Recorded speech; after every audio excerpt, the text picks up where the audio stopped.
Bollywood star Salman Khan और उनके घर वाले 3 माह के लिए कराची आए थे। दबंग खान की फैमिली ने लाइट हाउस बाजार से शॉपिंग भी की थी। सलमान खान के पाकिस्तान में मौजूद रिश्तेदार सामने आए। उन्होंने अदाकार से मुताल्लिक बयान दे दिया।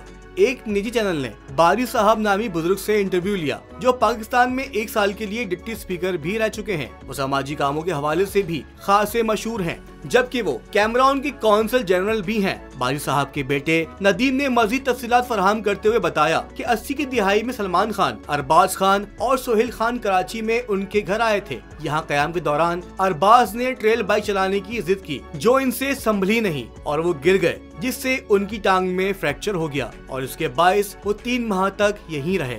नदीम साहब ने मजीद इंकिशाफ किया कि सलमान खान ने उस जमाने में कराची के इलाके लाइट हाउस से बहुत सारी जीन्स भी खरीदी थी।